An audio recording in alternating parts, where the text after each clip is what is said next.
So I just bought another DJI Mic, Mic 2. Is that your second one? I'm sorry? Is that your second one? Well, one came with the Osmo Pocket 3, and I just bought did I already show you? I might have already showed you this last week because I've had it for a week or 10 days. You did show me one last week. I didn't know if that was... because that's the same one then. I didn't realize I showed it to you. But these things, they just make it easy, man. They're so small and compact, you can really kind of carry them with you wherever. Now, I'm not just rolling with them in my pocket, but I am a shoulder bag guy, so I always have like my Osmo Pocket, and now these Mic Mini 2 microphones in that bag all the time. And then I've got like my Hollyland if I know I'm going to want to record someone, because I actually do like the Hollyland a little better. They're a little smaller and more discreet.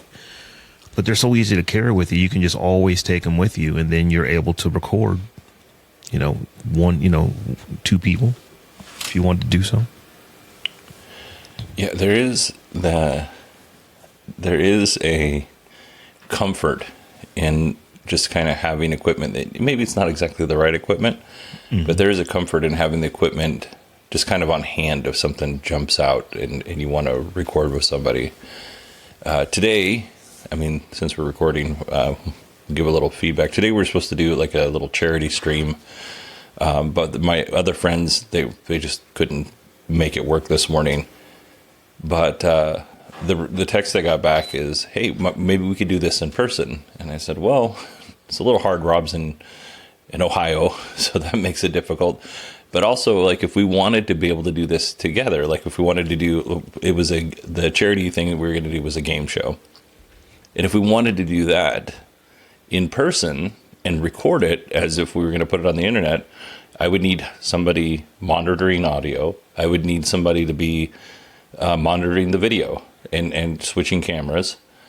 I would need somebody to kind of work the laptop if I was going to be in a true like game show host type thing.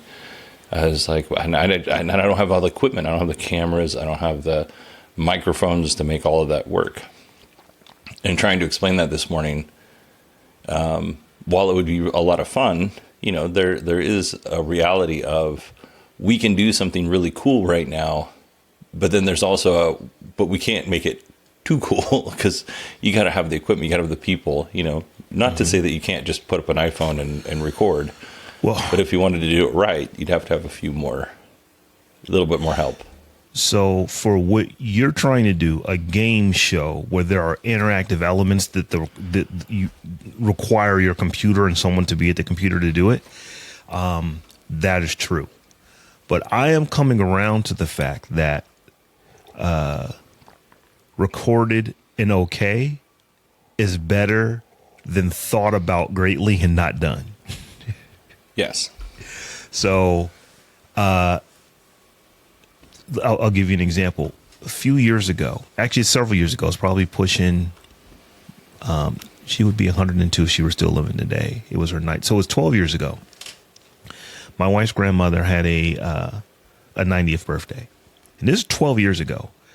And one of the things we decided to do was set up microphones and cameras all over. Now there was actually a photographer, but the videographer said, hey, I got extra cameras. We'll just set them up on tripods and just catch where people are having conversations. Now this wasn't for a podcast or anything. This was just for, just those conversations, that you only have so many opportunities to have them again. The stories, you only have so many opportunities to hear them from certain people again.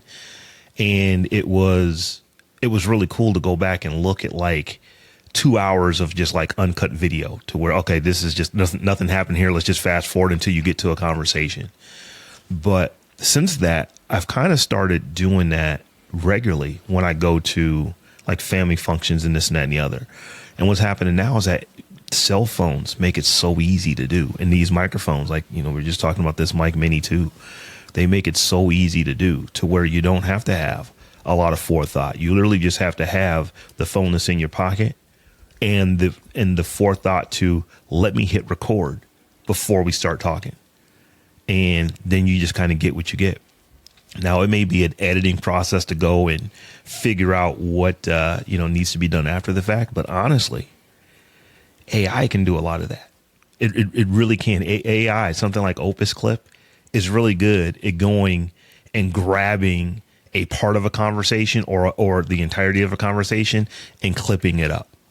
So I think that as we move into next year, one of the things that I want to do is that whenever I'm going somewhere and I know I'm going to be around people, I'm going to make sure that I have the ability to record at least a few of us, because it's like you never know what's going to be said. And as I said earlier, I get into situations with my friends regularly to where we always say, "Oh, we should have recorded that," or "We should have went down to your basement and talked into the mics and recorded it." That happens more often than it doesn't happen.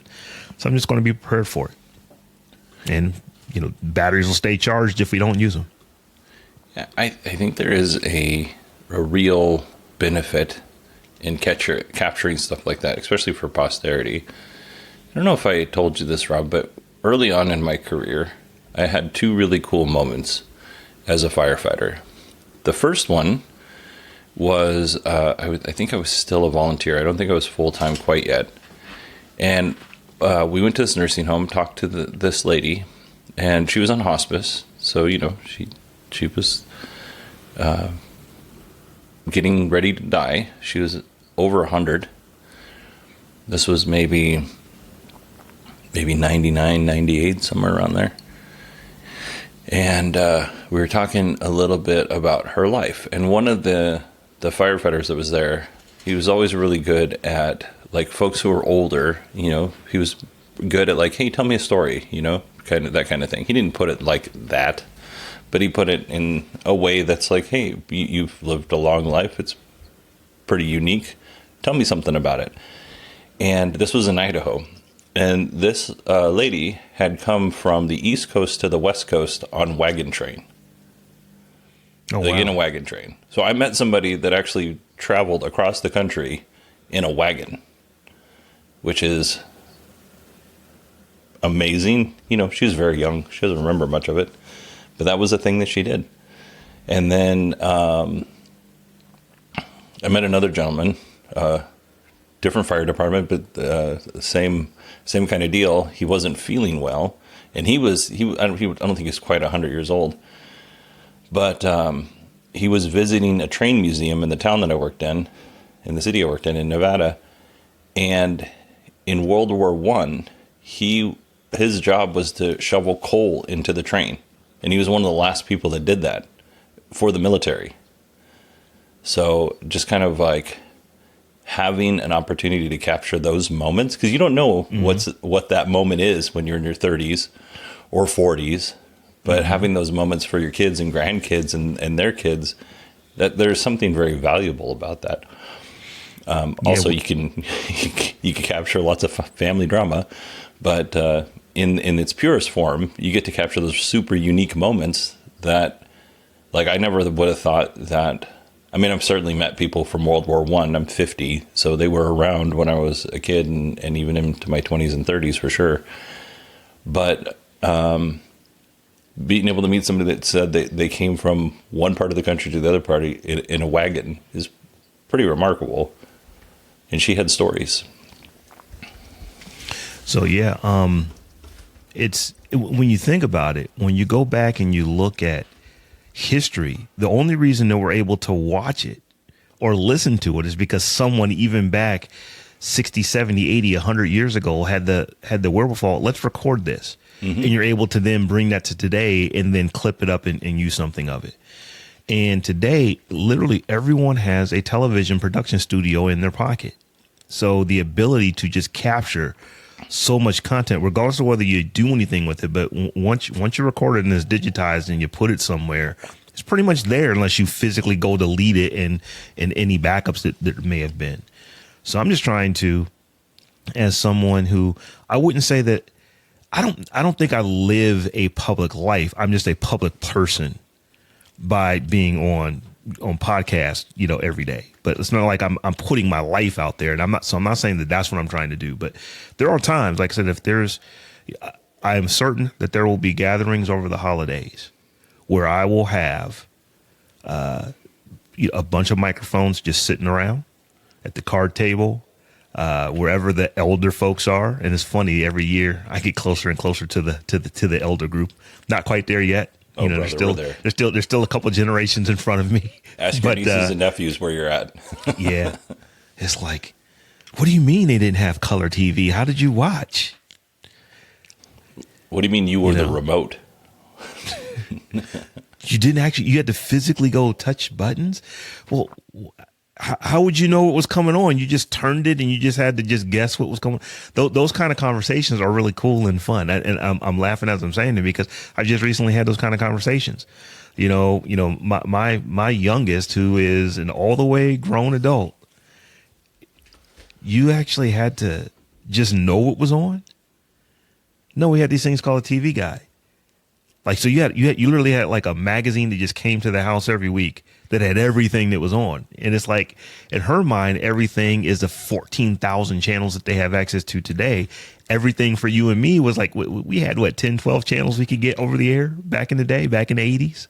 I mean, I lived in Alaska, so we had 3 channels, maybe you had 3 4. channels, yeah. But I do know, like, my cousins in Florida, they got like the UHF channels, and I was very jealous because the UHF channels usually had like the kung fu matinees and the weird stuff that just never came to my little bit of the world in on the Kenai Peninsula, which was, it's small now. It was smaller then. So, well, I think so yeah. A good topic, Rob, like kind of maybe not so much in the world of content creation, but, capturing those moments with folks who have lived a life and, there's only so much more time that you have with them to kind of learn, more about them and how things were when they grew up. I think this is interesting. Yeah, so one of my grandfathers was born in 1906. The other one was born in 1911.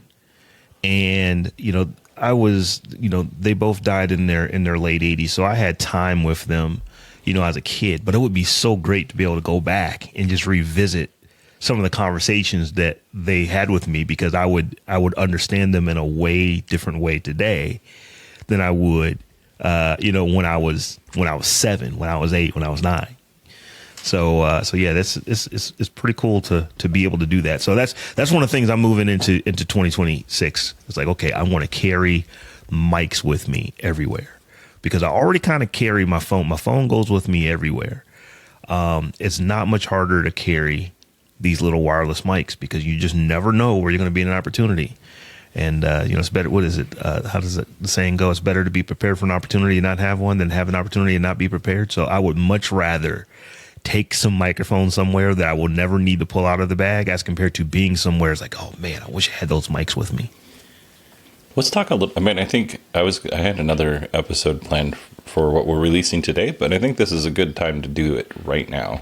This episode, just because we're coming into the holiday and we still have a couple of weeks for people to prepare.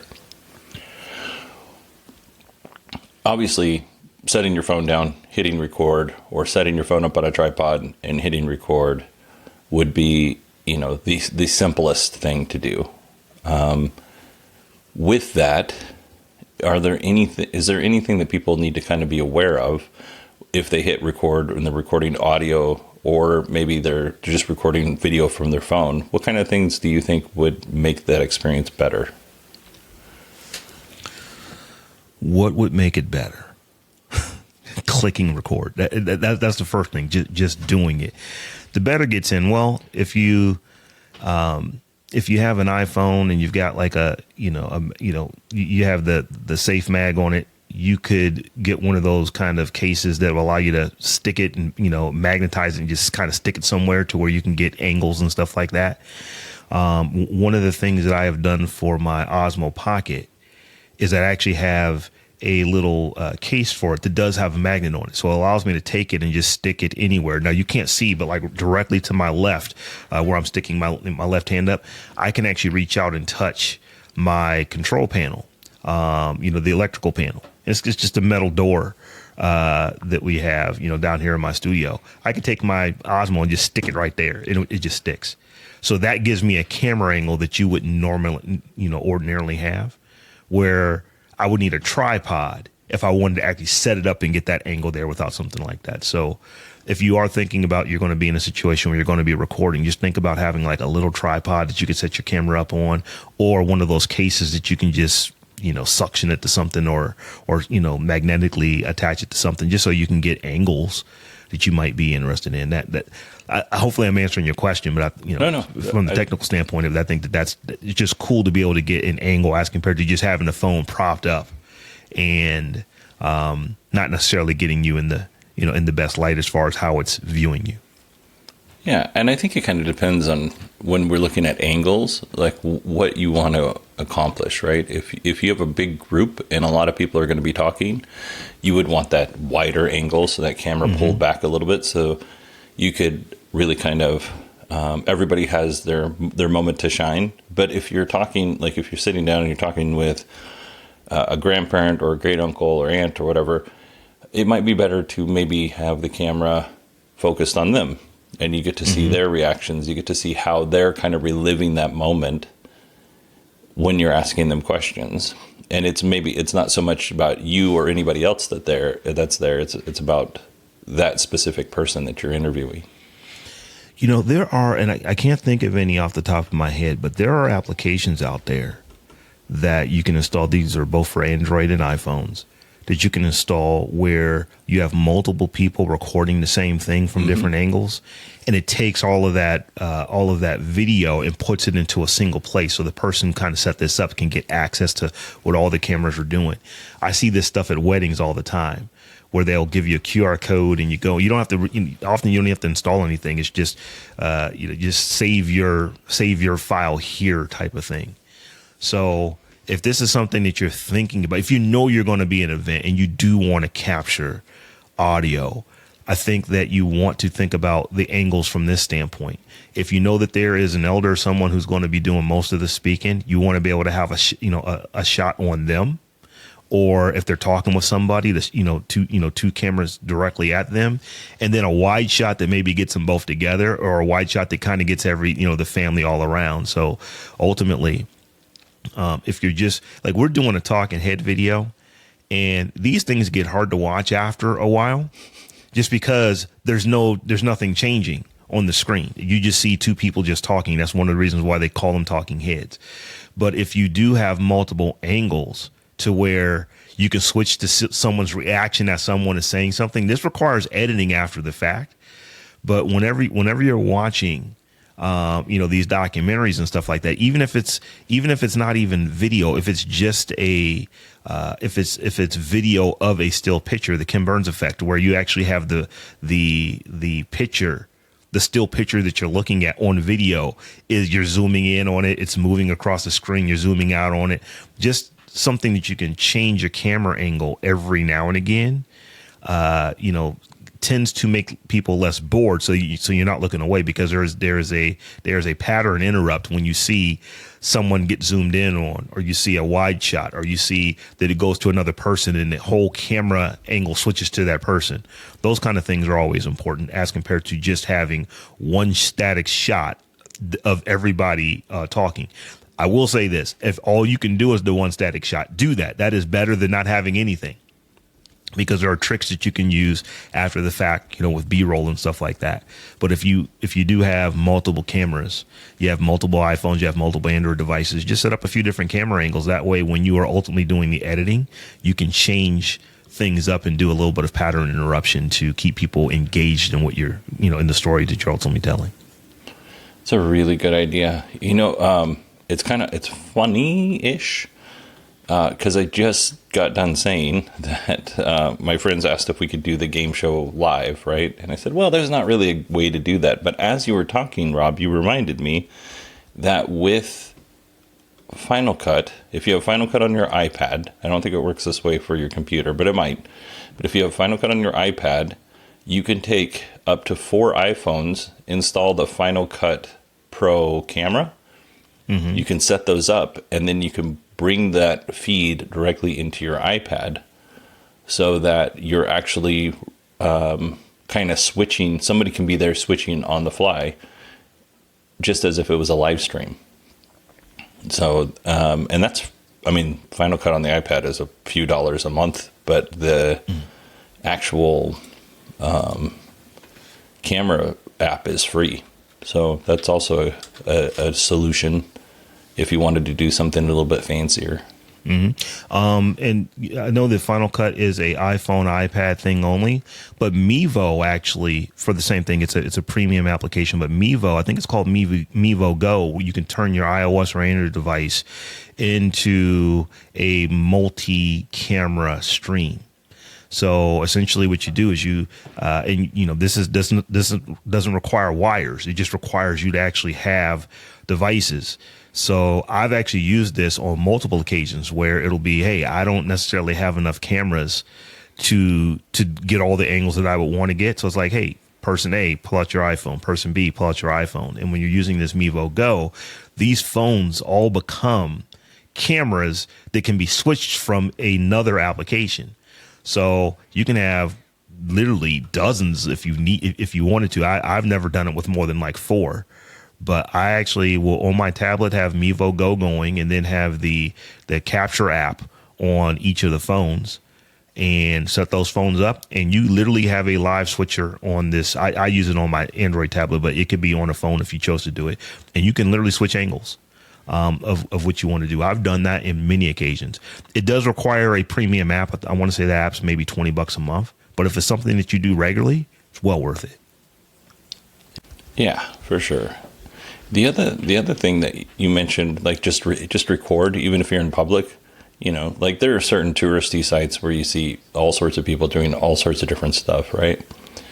I was watching an interview with an actress who was on, what's that show where they go to the resort in Thailand on HBO? The resort in Thailand. Yeah, and then like people die. Anyway, it's right on the tip of my tongue. Anyway, she was in that show. She's in a movie. And in the scene, her and her dad are at a grocery store and they're supposed to be having a fight. The thing is when they went to the grocery store, they weren't able to shut the grocery store down. So they filmed the scene with regular people in the store just doing their grocery shopping. Mm-hmm. And she has to tell her dad, like he calls a potato a jacketed potato because it's got the leather, the skin on it. Mm-hmm. And she's like dumbfounded that she has to bring a baby into this world, and her dad's so dumb that he's calling a potato because it has a jacket on it when it has a skin on it. And so they have this fight in the in the middle of right in front of the potatoes.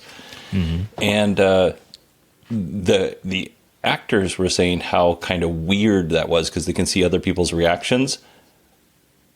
But nobody, I mean, obviously there's a film crew there, but nobody made a big deal out of it. Like mm-hmm. We've had this happen so often. You could bring a film crew into a grocery store that's actually still has customers in it. And it's not going to be a big, like, what's this? People just go about their business. Let me give you an example. I think I might have mentioned this last week, but I said that I'm in training for CES. So I have actively been going to Micro Center and Best Buy. I've done this 3 times now in the last 6 weeks where I am using my camera or using my camera because I've been doing it with the Osmo Pocket and walking up and down the aisles, taking video of stuff and just getting to the point to where the very first time that I did it, it was very uncomfortable because I'm not a vlogger. I'm not one of these folks that has a camera out in public and is just doing it. The first time it was uncomfortable. By the time I got done, I really didn't care anymore because I was more concerned about, am I getting the B-roll that I want to get? The second time that I did it, I was maybe self-conscious for the first 5 minutes and didn't even think about it anymore. And even got one of the people in the store, oh, this is pretty cool. He had heard about CES and always said that would be a cool place to go. And I was like, yeah, it's like basically like 250 Best Buys, with just everything you could imagine. And then the third time, I don't even think I thought about it. I just did it. And, so I'm now like filming. I'm taking my Osmo and putting it on the shopping cart, clamping it to it. I've actually started doing things to where I'll put the camera on a shelf and then put something in the shelf, go grab it to have that, that moment where you'll actually see me picking something up off the shelf. And are people looking at me while I'm doing that? Yeah, if they're next to me, but not a single person other than the person working in the store has ever said anything. That's not true. One person said, is that like a camera on a gimbal? And I was like, yeah. He's like, I've never seen a gimbal that small. It's like, usually it's like, he actually had one for his phone. And we had a little conversation like, yeah, I used to use one of the DJI gimbals for my phone as well. This is better. This is called the Pocket. Here's the reason why. And then I actually took it and put it in my pocket. He's like, man, that is so cool. He's like, that might have to hit my Christmas list. That is the only conversation that I've actually had outside of the actual person working in Best Buy who thought it would be cool to help me continue to make my video. So I say that to say this. It will feel very uncomfortable the first time. You just have to get over it. It's kind of like getting in a pool. The first time if it's not a heated pool and you first get in, it might feel a little cool to you. But after you get in, once you immerse yourself in it, you're not thinking about the pool water being cool any longer. You're thinking about all the fun you're having in the pool. And it's the same thing with the video. I think that's a really good analogy of getting in the pool. It's a little shocking at first. And then, especially if you live in a warm climate and you get in a kind of cold pool, it's freezing, even though it's not that cold. Rob, I was thinking maybe we could wrap this up with a couple of hardware tips, just like some things that would make the quality a little bit better. I'm going to start off with getting lavalier mics. You don't have to spend a bunch of money on lav mics. Like right now on Amazon, Hollyland has the Lark A1. It doesn't come with a charging case. So this is why it's so cheap, but they're $30. Mm-hmm. If you want the charging case, you're going to spend $70 to $80. These wireless lav mics are relatively inexpensive. And if you are a content creator and you're thinking about creating content with your phone, I say they are a must. No, they're not a must because I don't want anyone to feel like, well, I can't get that. And that keeps you from creating the content. But they're darn near close. It's like, if I'm regularly going to be using my phone to create content, to create video, the first thing that I'm looking to purchase are some of these wireless lav mics, as Bodie is mentioning, even before a tripod or anything else, because audio, it's crazy to say this, but when you're talking about a video, 60-70% of that video is audio. Because here's the thing, people will watch bad video, but they will not listen to bad audio. It is psychologically distressing to listen to bad audio. So get yourself some microphones as soon as you're able to.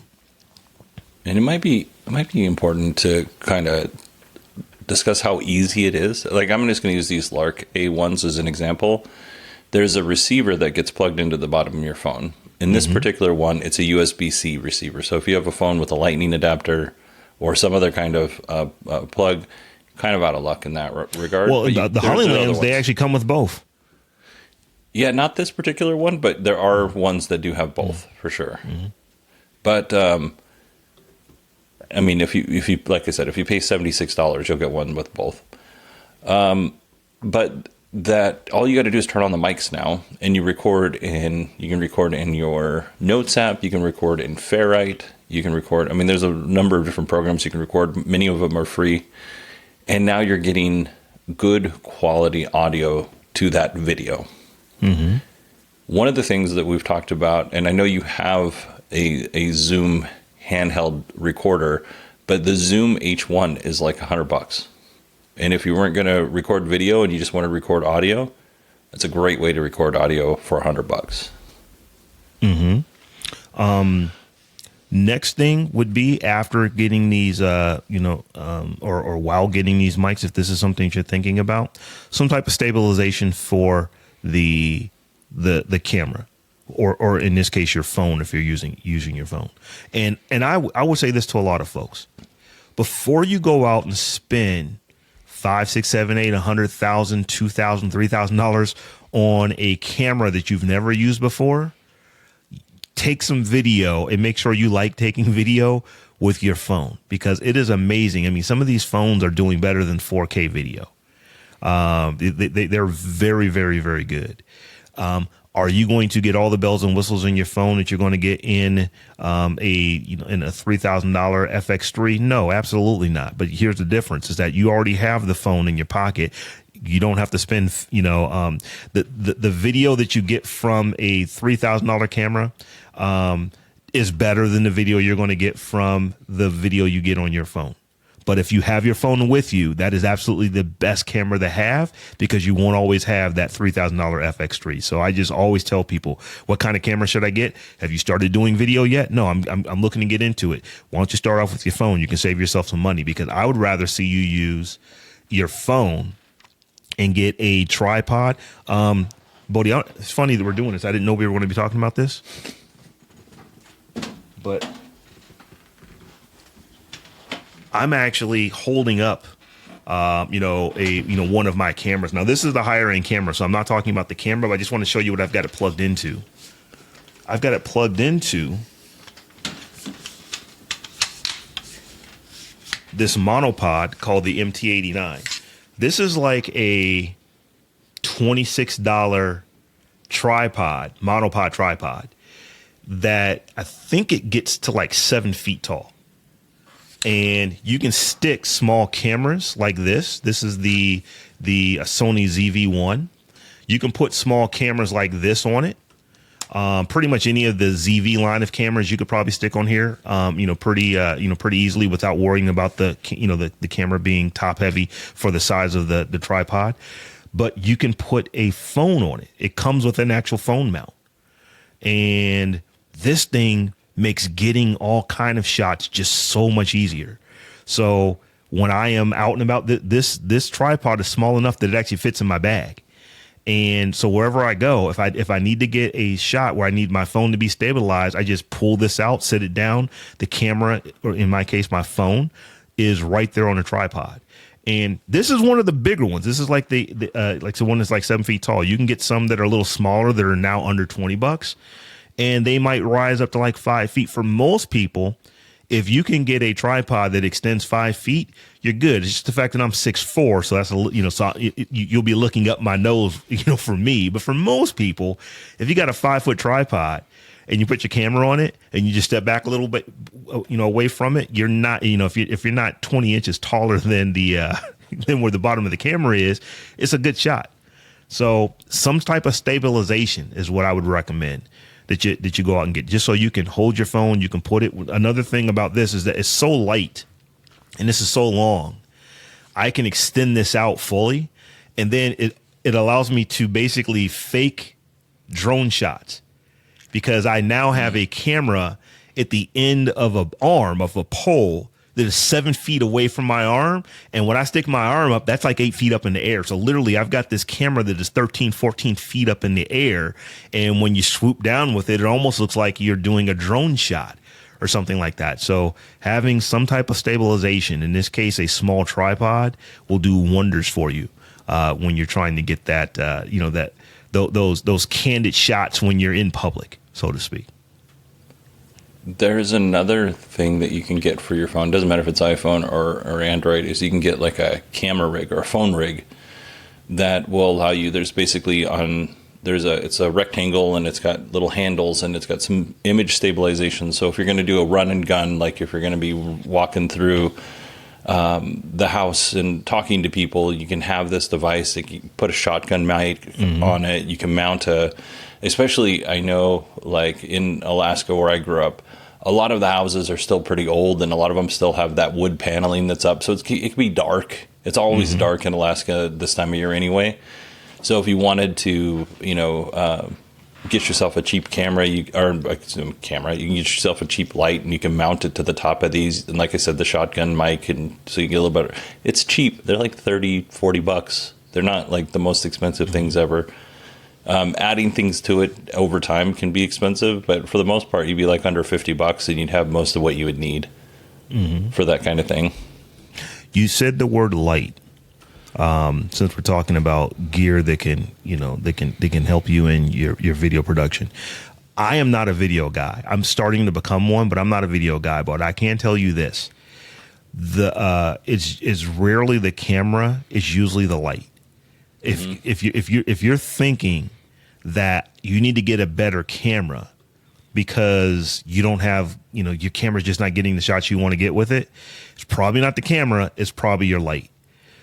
So I recommend before you go out and spend a ton of money on buying camera gear is not inexpensive. I mean, it's, $3,000 to get a really nice camera with a couple of really nice lenses is not out of the question at all. It's like that's just what these things cost. They are expensive. But so before you spend that kind of money, you might want to think about, instead of spending $3,000 on getting new camera equipment, try spending $200-300 on some lights and seeing if you can make the camera you've already got look better. And I can tell you unequivocally that an iPhone from the last 3-4 years with good light will look much better than an FX3 with no light. Got to have light. Now that FX3 if it just gets a little bit of light on it, it's going to look way better than your iPhone. But if there's no light, that thing is not going to do well at all. Light, it's amazing how much better light can do. Like Bodie, I'm thinking, you and I are recording right now. I'm in my studio. I have, let's see, 1, 2, 3, 4, 5, 6, 7. I have 8 lights turned on right now. Now, they're not all illuminating me. Some of them are practical lights that are just there. If you were to go to my wide shot, you can see that I've got some lights in the background and stuff like that. But it looks way different if I turn all these lights off as compared to when they're on. So that is something that I strongly recommend. It's like before you get a bunch of new lenses and a new camera, try getting some better light to see if you can make that old camera look good. Mm-hmm. And right now I'm not using any lights, and you can see there's the reflection of the Elgato teleprompter on my face, and that is going to be changed. I've got my father-in-law helping me out with that. We just need time we've discussed it a little bit, but we need time to sit down and just do it. Yeah. And like you said, all the lights that I have, some of these lights are really cheap. Like the lights behind me, it's a 2-pack for $5 from Five Below. Oh yeah, Five Below. The twinkle lights. It's a 2-pack for $5. I got the lights that those twinkle lights that you see behind me in the background. I've got a salt lamp that I think I got from IKEA for like $20. That is one of my practical lights. I have actually a light bar. Now that wasn't inexpensive. That might have been a couple $100, but it does a lot more than what it's doing right now. And then I've got, just some of the actual key lights that I'm using. They're not terribly expensive. They're like $30, lights from a couple of them are Elgato. So I paid a little bit more for them. Some of them are not. Some of them are really cheap. They're like, I can't even think of the name of them because I don't know the name of them. They were just lights. Yeah. I just looked up lights on in Amazon and they came up. So they're pretty inexpensive. Yeah, my father-in-law, when he got into photography, he bought some low to mid-end lights, and now he has lights that cost, one light is like $3,000. It's not cheap, and that doesn't include the stand that it sits on. But yeah, he definitely. I think I'm going to be inheriting those low to mid tier lights. Is what I'm saying for Christmas. I have a feeling. He's like, I can help you out with that. He's like, just hold on. Yeah. I said, okay. And Bodie, we need to let folks know your father-in-law is a photographer. This is what he does for a living. So that's not like that's not a hobbyist light. There are probably some hobbyists who have it, but that's not a hobbyist light. That is a light that you would use in a photography studio for $3,000. Yeah. My father-in-law could easily, he's not professional. He could easily be a professional. He doesn't want to work on somebody else's timeline, so he's retired and doesn't need to work, so he chooses not to. But he'll go out to the park and like the kids playing soccer, he'll talk to the parents, and for like, I don't know, he's got a really high-end photo printer at home, and for basically slightly more than it costs for him to print out the pictures, he just kind of does it for fun. He'll take photos of the kids. The parents will pay him like $50 basically for the pictures. And like that's kind of what he likes to do. And it saves these parents from going out and spending hundreds of dollars on photos when their kids are in a sport. My father-in-law, he just kind of does it for fun, and kind of a charity's not the right answer. He just kind of does it to give back. So he could easily make a lot of money, especially when it comes to product and food photography. He's really good at that, but he chooses not to because he doesn't want to deal with anybody else's schedule. Yeah, my father, retired photographer as well. Now, he had another job. Photography has never been his full-time job. It has always been the thing he did in the evenings and the weekends, but he actually had a studio. Like, you go downtown to Rob's Photography Studio, and, you know, he's got a whole studio, receptionist, all that kind of stuff. When he was really into it, back in the, I would say like the late 90s to probably about 2010 or so, around the time when he actually, you know, retired. And, but he's the same way. He doesn't like, he still does professional stuff, but only the professional stuff that he wants to do. Mm-hmm. So he says, I will never shoot a wedding again. It's just too much work. And it's stressful. It's stressful for the bride and groom, and it's stressful for the photographer trying to get what the bride and groom want. It's like, I just don't want that kind of pressure anymore because I just don't feel like doing that. So he will go and carry a third bag or a fourth bag if there is a photographer friend of his who needs some additional help, but he's not running it anymore. He's like, hey, I'm just showing up and just making some money here on the side. But he loves doing events. He loves going and doing event photography to where it's like, I just like going and set, he's like, there's not even a lot of setup. Sometimes I'll just be walking through the place and just taking pictures and just dumping my SD cards, at the end. I'll edit what I want to edit. I'll send out pictures to, when I'm saying event photography, this is not where he's been contracted to do it. It's just that there's somebody's 50th birthday or something like that, or 50th anniversary. He'll just go and just take his camera and like what your father-in-law does, he'll just take pictures because he likes doing it. But because they didn't pay him to do it, there's no pressure. He's just doing what he wants to do. If he doesn't feel like catching stuff, he wants to sit down at the table and talk to whomever he wants to talk to, he's okay to do that because he's not the paid photographer. And what he does, he always just, if there is a paid photographer, he just goes and says, hey, I'm here with this, but I'm just doing a hobby. I'm not doing any work. So if I am in your way or anything like that, I don't have any flashes that should be affecting you. He lets him know, from he says, I just want to make sure I'm respecting the person that's actually getting paid and I don't want to be in their way at all. But yeah, he'll camera, he'll carry his, $4,000 Nikon camera, whatever it is that he's using, with, a couple of lenses to someone's, party, and he will just take pictures all day long and just hand them out and give them out. Unless, once again, if there's somebody there that's getting paid to do it, he will not step into their sauce at all. He's very respectful of that. But if they don't have a photographer, man, he will take pictures all day, but it's on his schedule. That must be the cool thing about being retired. You do what you want to do when you want to do it. I know. That I was just going to say, that sounds like an amazing life. Rob, there is probably a topic that we could talk about at another time, not now, but using what you're good at to get into something that... this story is easier to tell. There's an event going on here in Phoenix. It's a building event. It's I can't remember what the organization's called. But basically, it's $5,000 a year to be a part of this organization. And then if you want to go to the event, it's another $2,500 to go to the event. It's not cheap, Mm-hmm. That's a hefty amount of money every year to participate. I know somebody that wanted to go to this event. They didn't have an invite. They tried to get in like press. And they're like, nah, we don't do that. There's a lot of stuff in here, trade secrets that we talk about. We don't want press. And so this person was like, well, what if I made you like a couple of 30-second social media clips? And they don't have any like social media, this organization, they don't really do that, but they want to have more outreach. Mm-hmm. And so for like, I think they settled on like one social media clip for 30 seconds. And this person was able to go in for one day and take part of the event's going on throughout the week, but they were able to go in for one day and take part of the event for 30 seconds of social media.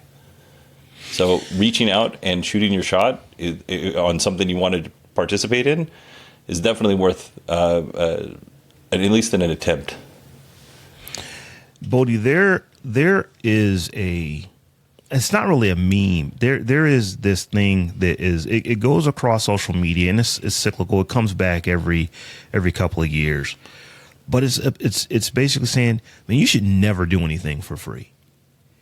And my my stance on this, having been in this industry for a long time, man, the stuff that you do for free opens up so many doors for you to actually get paid more than you could have ever imagined. So let me give you an example. Some people would say, you should have been charging this organization to do this. It's like, no, they let me in to be able to do it. And I gave them something to be able to do it. But inside of there, and then, once you give them the work, it's like, we would like to actually have you come and shoot this next year. Next year is not free. Or there could be people who are attending the event and they're seeing the pictures that you're taking, and they're like, "Oh, how do I get that? Oh, wait, do you do this type of thing? Do you do that type of thing?"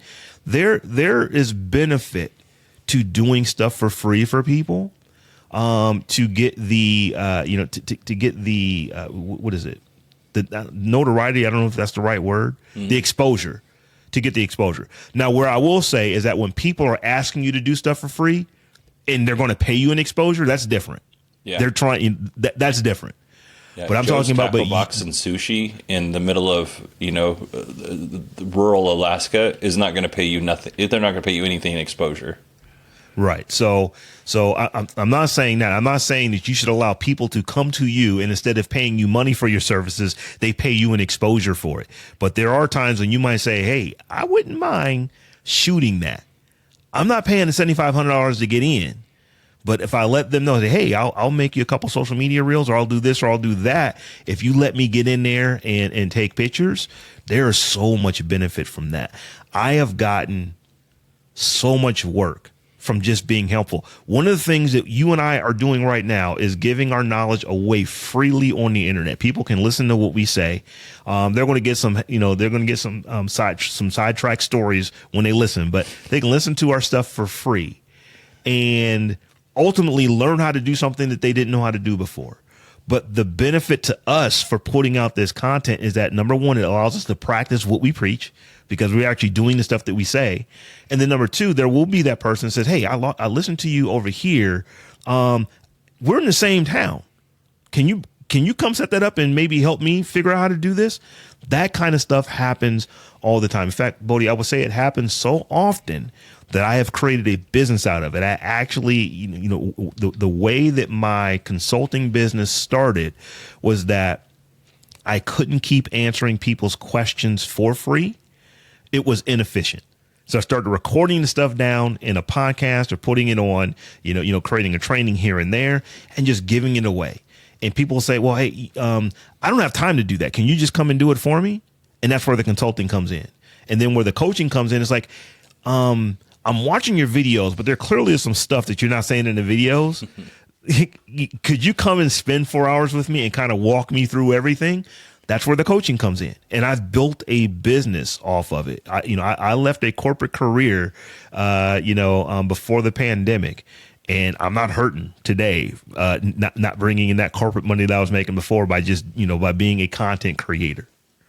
I've had people say, you plan on going back and getting you a real job? It's like, I never plan on working like that again if I can keep making money doing this. Never, ever. And there's something to be said, because you bring up a really good point, in terms of the, we're going to pay you an exposure. I think that's a great point. The other thing is that you want to be careful for is, this could lead to more work later. You want to make sure that you're not setting yourself up for somebody to pay you very little, or not what you're worth, or not actually give you anything later. There is a little balance there, and it's kind of a judgment call typically. But if your heart says, or your gut says, this person's not going to give me any work later, might not be worth like I said, the distinction that I tend to make is it's when you are offering the free support, because if I can get in there and shoot this room, that's going to do something for me. Mm-hmm. I was able to create this. There may be people who are in the room who will want to ultimately do business with me. after the fact, because you don't have to tell the people in the room that you're there for free. In fact, if they're in the room and you're in the room with them, they probably won't assume you're there for free because they know what it costs them to get into that room. So there's things that can come from it. Where I do make a distinction, though, is that when you have someone coming to you and saying, hey, I don't want to pay you money, but I want you to use your expertise and skill to come here and do this thing. I'm not saying that you should never, that you should never say, no to that. I'm definitely not saying that you should always say yes. I'm saying that those are the ones you have to look at a little bit more, because what I don't tolerate is a business that had the money to spend but didn't want to spend the money. It's like, okay, it's like if you want a photographer but you don't want to spend you don't want to spend the money on a photographer, then you generally don't have a photographer. You don't get to ask me to do that for free. I will come and offer it to you for free if I think that I'm going to get some exposure or something like that. So I do make those distinctions, because I'm one of those people, having to help my dad carry a bag when I was young. And, I remember when he started doing this, when it became relatively easy to actually have credit card scanning remotely. Probably in like the early 2000s is when you really started being able to do this. And he was scheduled to be somewhere at 10 a.m. to start taking pictures at one, let's say, he's there to set up at 10, and he's set up and he's able to start taking pictures, let's say at noon. And then they're supposed to be there to take the pictures at noon, but they don't show up until 2. So they had him from 10 until 4, but now they're only getting to use him from 2 until 4, and they never get done. And he's like, if you'd like to get some additional hours, we can do that. But there's no gifting of additional hours. You contracted me to be here from this time to this time. That's what you paid for. If you wanted additional time, here's my credit card, scanner. And he's done that all the time because, you're not trying to work with us. It's like, no, I'm absolutely working with you. It's like, you said you wanted me to be here from 10 a.m. until 4 p.m. And now you want me to be here until 7 p.m. because you were late. So I am definitely the fan of charging people what you're worth when you need to charge them what you're worth, but definitely go back and do stuff for free, because it just opens up doors for you that that if you just say no to every opportunity, or you don't even bring up the opportunity to go do something for free on your own, you're just missing out. Agreed. Hey, Rob, before we take off, I want to say thank you to Anand Jr. and Andrew, who are supporting us on Patreon. Oh, thank you, gentlemen. Yeah. If other people would like to support us on Patreon, where would they go? Head over to beyondthepost.fm/Patreon or patreon.com/beyondthepost. Perfect. And if anybody wants to email us, it's Bodie, BODIE, at beyondthepost.fm, and Rob with 2 B's at beyondthepost.fm. And I did that without saying the kilowatt stuff. Or 918 digital stuff. Yeah. I hope everybody enjoyed this episode. I think it's good information for sure. Yeah. All right, folks. Have a good one until we talk to you again.